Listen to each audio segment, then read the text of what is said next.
আসসালামু আলাইকুম প্রিয় ভাই ও বোনেরা, আশা করি আপনারা সবাই ভালো আছেন। আজকে এত বেশি গরম খবর, কোনটা রেখে কোনটা বলবো সিদ্ধান্ত নিতে পারছি না। তাহলে উপায় কি? উপায় এখন একটাই, আমি আস্তে আস্তে একটা একটা করে বলতে থাকি। আমরা প্রথমেই মার্কিন যুক্তরাষ্ট্রের একটা খবর দিয়ে শুরু করি। খবরটা আর কারো নয়, মনে আছে আপনাদের? খেলা হবে। মনে আছে কে বলেছিল খেলা হবে? শামীম ওসমান, নারায়ণগঞ্জের ডন, যিনি নারায়ণগঞ্জ যার ভয়ে থরথর করে কাঁপত, তিনি বিএনপিকে সরাসরি এইভাবে আহ্বান জানাতেন, খেলা হবে। এবং বাংলাদেশের রাজনীতিতে এই যে খেলা হবে, শামীম ওসমানের কথাটাই নকল করে ওবায়দুল কাদের বলতেন।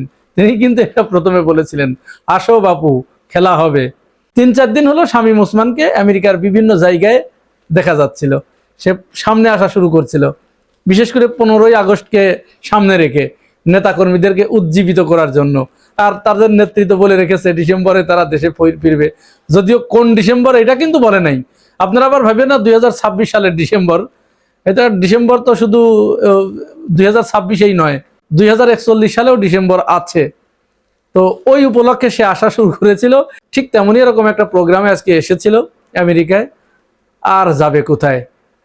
আমেরিকা প্রবাসী যে সমস্ত জুলাইয়ের অকুতভয় সৈনিক আছে, যে সমস্ত জুলাই যোদ্ধা আছে, তারা তাকে সেখানে রেইড দেয়, ঘিরে ফেলে চতুর্দিক থেকে। একটা বিল্ডিং এ সে বক্তব্য দিচ্ছিল, তার কাছে খবর গেল যে আপনি দ্রুত শেষ করেন, অবস্থা কিন্তু বাইরে ভালো না। সে অতি দ্রুত প্রোগ্রাম শেষ করে খুব দ্রুত যখন পালিয়ে যাচ্ছিল, ওই সময় স্থানীয় বিএনপি, জামাত ইসলামের নেতাকর্মীরা, এনসিপির নেতাকর্মী যারা আছে, তারা তাকে ধাওয়া দেয়, সে পালিয়ে যায় এবং ধরে ফেলে। এক পর্যায়ে ধরে কিছু উত্তম মাধ্যম দিয়েছে। ওই ভিডিওটা অল্প একটু আমি আপনাদেরকে দেখাই। ভিডিও আবার দেখানো মুশকিল, কপিরাইটের ব্যাপার স্যাপার আছে, অল্প একটু দেখুন।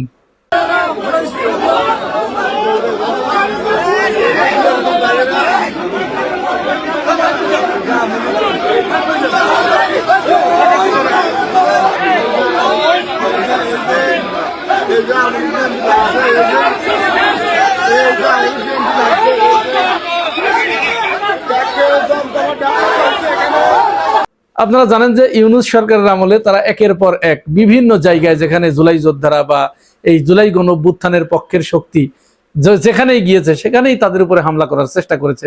তারা ভেবেছিল যে পৃথিবীতে তারা মনে হয় তাদের জাল বিস্তার করে ফেলেছে, আর কেউ এখানে কোনোদিন পাত্তা পাবে না। কিন্তু মুদ্রার অপর একটা পৃষ্ঠা যে আছে, এটা তারা ভুলেই গিয়েছিল। যার কারণে এখন ওই যে আগেই বলেছি, প্রত্যেকটি ক্রিয়ার বিপরীত প্রতিক্রিয়া আছে। আপনি যে গতিতে কোনো কিছু ছুড়বেন, তার থেকে দ্বিগুণ গতিতে এটা ব্যাক করবে, সেটাই হচ্ছে। যাই হোক, এ বিষয়ে আমার বলা বক্তব্য শেষ। আরেকটি গুরুত্বপূর্ণ, অত্যন্ত গুরুত্বপূর্ণ, এবং এটাই আগে বলা দরকার ছিল, সবচেয়ে সেন্সিটিভ একটি বিষয়। আপনারা জানেন, শেখ হাসিনা সরকারের সবচাইতে কুখ্যাত কিলার, খুনের সম্রাট, যাকে সিসিটিসির প্রধান বানানো হয়েছিল, সেই মনিরুল। মনে আছে আপনাদের মনিরুলের কথা? ওই যে কালো কুসকুসা, মিথ্যা কথা বলতেন আর মুস্কি মুস্কি হাসতেন, সেই মনিরুল শেখ হাসিনার সাথে সাথে সেও তো পালিয়ে গেছে। সে আজকে বাংলাদেশের আরেক ঘসেটি বেগম মাসুদা ভাট্টি, মাসুদা ভাট্টির কথা মনে আছে আপনাদের? ওই যে ব্যারিস্টার মইনুল হোসেন, যাকে রাজাকার বলার কারণে, যুদ্ধ অপরাধী বলার কারণে ব্যারিস্টার মইনুল হোসেন তাকে ওই অনুষ্ঠানেই বলেছিল, আপনাদের মতো চরিত্রহীন মহিলাদের জন্যই দেশে এই অবস্থা। পরে তো সেই মাসুদা ভাট্টিকে দিয়ে শেখ হাসিনা মইনুল হোসেনের বিরুদ্ধে মামলা করালেন, তাকে জেলে নিলেন। লোকটা এই অপমানের জ্বালা সইতে না পেরে তিনি স্ট্রোক করে মারা গেলেন কিছুদিন পরে, জেল থেকে বের হয়ে আসার পরে। সেই মাসুদা ভাট্টির ইউটিউব চ্যানেলে ডেকে এনেছিল এই মনিরুলকে। মনিরুল এখানে এসে তার ভিতরের যে কুৎসিত মানসিকতা, তার ভিতরের যে মানুষ হত্যার যে জিঘাংসা, সেটা তিনি প্রকাশ করেছেন। এবং তিনি এতটা আফসোস করেছেন যে 5 আগস্টে কেন তিনি আরো অন্তত 10, 20, 50 হাজার মানুষকে হত্যা করতে পারলেন না। তিনি বাংলাদেশের মানুষের রক্ত দিয়ে গোসল না করতে পেরে তার ভিতরের যে আকুতি, তার ভিতরের যে আফসোস, এইটা তিনি উদ্গীরণ করেছেন মাসুদা ভাট্টির ওই চ্যানেলে এসে। কিভাবে শুরু করেছেন আসেন তার কথা অল্প একটু শুনেই, এখানে একটু শুনে দেখি। পাশাপাশি আমি এবং ডিজিএফআই এবং আমরা পরবর্তীতে ডিএমপি কমিশনারকেও কল করে নিলাম এবং পুলিশ হেডকোয়ার্টার্সের আরো একজন কর্মকর্তাকে কল করে নিলাম। ওইখানে ক্যান্টনমেন্টে ওখানে একটা ভিডিও কনফারেন্সে সকল জিওসি এরিয়া কমান্ডাররা যুক্ত ছিলেন। ওখানেও আমাদের উপস্থিতিতে সেনাপ্রধান নির্দেশনাগুলো দিলেন। এগুলো কিন্তু 4 তারিখ রাত, তখন 12টার বেশি বাজে, প্রায় 12:30 বাজে তখনকার ঘটনা।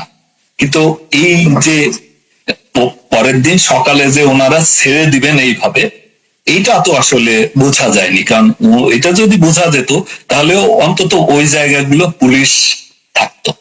যেহেতু 12:30 পর্যন্ত এরকম কথা হলো, ফলে পুলিশ সেনাবাহিনীর উপরে আস্থা রেখেছে, একইভাবে আস্থা রেখেছিল সরকার।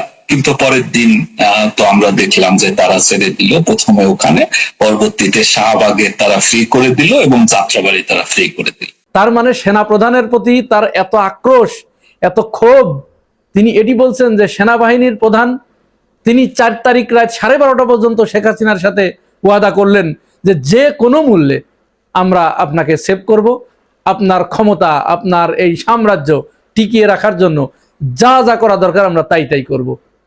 ফলে তিনি কিছু কিছু জায়গা, ঢাকার খুব গুরুত্বপূর্ণ কিছু স্পট তিনি চেয়ে নিলেন যে এই জায়গায় সেনাবাহিনী থাকবে আর বাকি জায়গাগুলোতে পুলিশ থাকবে মনিরুলের নেতৃত্বে।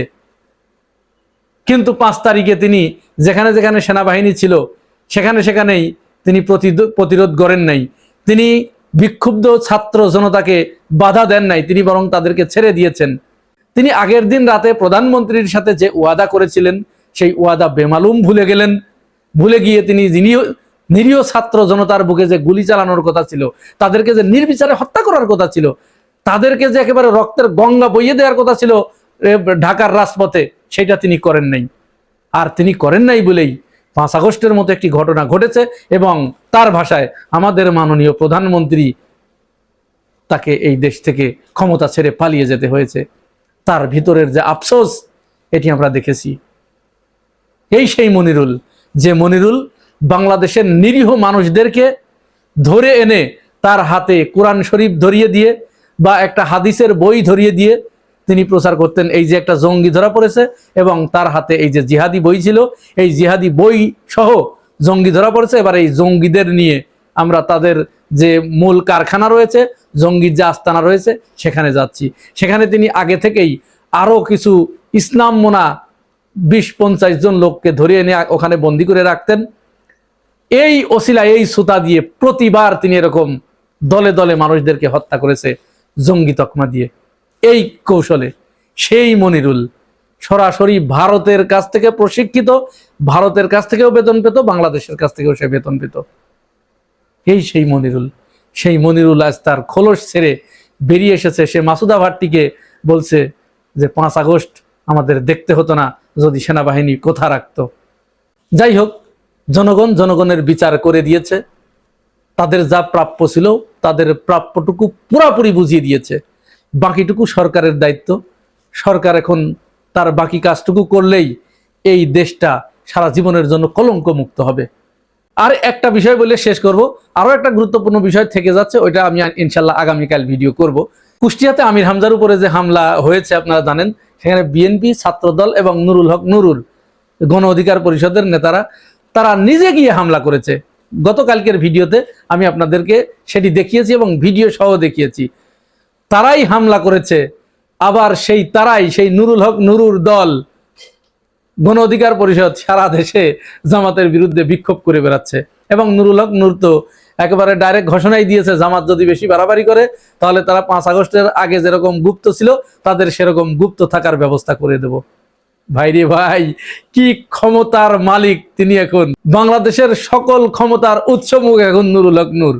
অথচ এই নুরুল হক নূর 5 আগস্টের পরে ইউনূস সরকারের আমলে, আপনাদের মনে আছে, সেনাবাহিনী এবং জাতীয় পার্টি তার একটা প্রোগ্রামে এই যে ঢাকাতে যখন তাকে ফেলে পেদানি দিল, সেনাবাহিনীর সদস্যরা তাকে যখন বন্দুকের বাঁট দিয়ে খুঁচিয়ে খুঁচিয়ে পেরে ফেললো একেবারে রাস্তার উপরে, তখন কিন্তু এই আমরা সাধারণ মানুষ যারা প্রচন্ডভাবে প্রতিবাদ করেছিলাম এবং নুরুল হক নুরুর পাশে দাঁড়িয়ে সেদিন প্রতিবাদের ঝড় তুলেছিলাম, যার কারণে কিন্তু জাতীয় পার্টি ওইটার কারণে একেবারে কোণঠাসা হয়ে গেছে শুধুমাত্র এই আমাদের মতো নাগরিক সমাজদের প্রতিবাদের মুখে। সেই নুরুল হক নূর তার নিজের দলকে জলাঞ্জলি দিয়ে স্বার্থের কারণে বিএনপিতে যোগ দিয়ে বিএনপির সাথে আপোষ করে কোন রকম একটা সিট পেয়ে তার আরেক নেতা রাশেদ খান, তিনি তো গণ অধিকার পরিষদের মুখে চুনকালি দিয়ে বিএনপিতেই যোগ দিলেন, বিএনপি থেকে নমিনেশন নিলেন। সেই নুরুল হক নূর তিনি এখন বলছেন জামাত যদি বেশি বাড়াবাড়ি করে তাকে 5 আগস্টের পূর্বের সেই গুপ্ত অবস্থায় ফিরে যেতে বাধ্য করা হবে এবং নিজেরাই হামলা করে নিজেরাই আবার সারা দেশে বিক্ষোভ সমাবেশ করছে জামাত শিবির রাজাকার। এই মুহূর্তে বাংলা স্যার ঠিক ছাত্রলীগ যে ভাষায় স্লোগান দিত, শেখ হাসিনা যা বলতো এরাও ঠিক তাই বলছে। তাহলে where is difference? There is no difference between Sheikh Hasina and Nurul Haque Noor. প্রিয় ভাই বোনেরা, এই পুরো বিষয়টা শোনার পরে আপনাদের কাছে কি মনে হয়েছে? আপনার অতি মূল্যবান মন্তব্যটি জানিয়ে যাবেন মন্তব্যের ঘরে। আর আপনি যদি আমার এই চ্যানেলের নতুন হয়ে থাকেন তাহলে চ্যানেলটি সাবস্ক্রাইব করে পাশে থাকবেন। আজ এ পর্যন্তই, ভালো থাকবেন, আল্লাহ হাফেজ।